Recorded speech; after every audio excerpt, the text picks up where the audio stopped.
playing with circles can be very effective.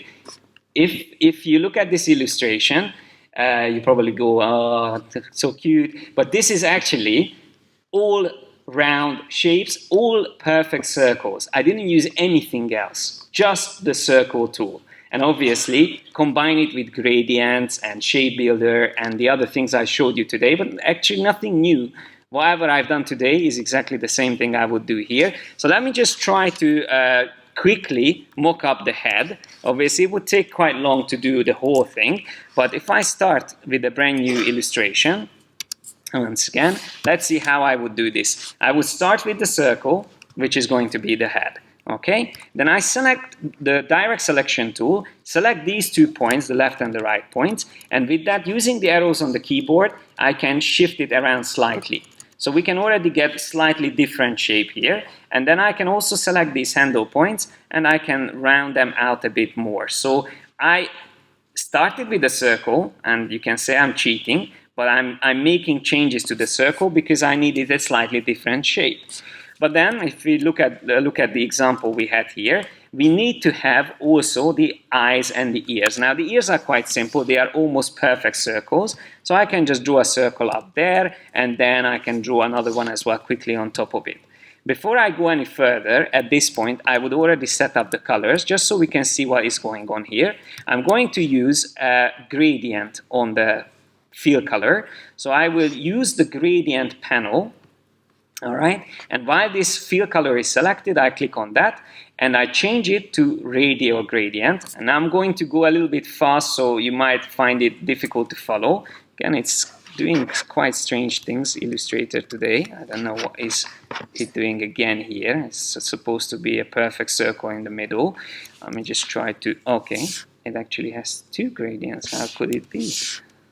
All right. Don't know how that happened, but yeah, so there's our gradient. I'm going to change the color to a brighter gray, something like that, and then we can play around with the center point, maybe increase it out, something like that. See what I told you about lighting? This almost looks like 3D immediately, just by applying gradient, shadows around it, and highlight in the middle. I select these 2 shapes and move it behind the head, and I'm going to use the same gradient for the ear, but I'm going to go into it and change it to a darker gradient. So I will turn this one and that color also to a darker gradient, something like this. Then I can select this other shape, and using the eyedropper, I can pick the same color already, and there's one of the ears already. We can distort this slightly if we want, do something with it, and then using the reflect tool, we can already reflect this onto the other side. The shortcut was Alt-Shift to make sure it duplicates and keeps it straight. Let's draw quickly the patch behind the eye. Again, it can be the same shape, but now again I use the direct selection tool and I shift these points around slightly, and you can even switch to the pencil tool, and look at that. With the pencil tool I can draw over the edges slightly, and I could create a much more customized shape for the eye. Then I will draw the other circle on top of that, which is going to be the rim. So I'll just come back here. You can see we need that one there. And then we need to have another circle. Another useful shortcut, Command-C, Command-F, or Control-C, Control-F, is going to resize or copy and paste exactly in the same position. I use the eyedropper to pick the same color from the head, and then I can use again the same technique and create the iris. So for the iris, I'm going to again change my gradient, and I'm going to use from the outside a little bit darker blue. So I'm just going to switch to colors and the darker blue, and inside I will make it brighter blue, like that. And let's make it a little bit cross-eyed. That's always makes things more cute. So if we have it like that, and then we add the pupil, and I'm going to use again the same color, or maybe for that we can use completely black, like that. And this won't be really realistic without a reflection. You always have to have a highlight, a point of the brightest detail where light gets reflected. So I'm going to add that in there, all right? That immediately makes it a little bit more lively. And then what I will do now is I select everything in the background, group them together, and I lock them. Command 2 is the shortcut for locking, meaning I can't select anything in the background now, so I select everything that's made up the eye, group it together, and again use the center point here, Alt Shift, and drag it onto the other side. Now at this point, if you feel like it's too close, you can always select the eye and use the arrows on the keyboard to move it around. Let's say move it 3 points to the left, 3 points to the right.